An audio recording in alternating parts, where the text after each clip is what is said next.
There's women, there's sewing machines, so I figured, okay, this is where I need to be. I always find sewing healing because it's therapy for me. A healing experience with a cause. Tanis Piche is one of dozens of volunteers who sew 100 red ribbon skirts each year for the Women's Memorial March.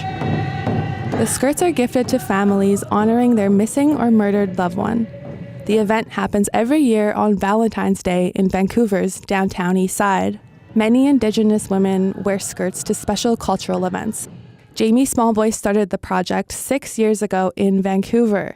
Since then, women from Edmonton, Calgary, Regina, Winnipeg, and even Seattle have all reached out and started their own projects. It's believed that the spirits are attracted to the color red, or they could see the color red.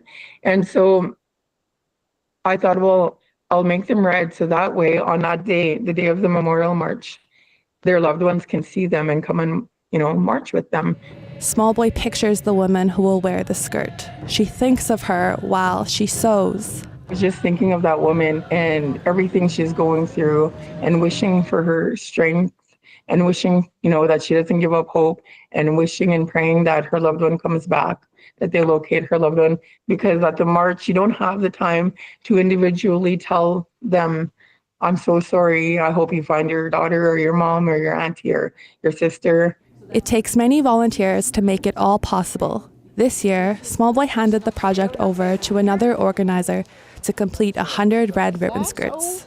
I've just relied really heavily on the volunteers who have done the project in the past to help guide us and lead us in a good way. One lady will do something on a skirt and then it gets put down, and then another lady will come along and be like, oh, this needs to be done. Nobody needs to be told to do something. We just come along, and if we see something that needs to be done, we do it. I'm so grateful because I want to give back to these ladies that have been doing so much for the families of missing and murdered Indigenous women and girls, and I'm just doing what I can to help.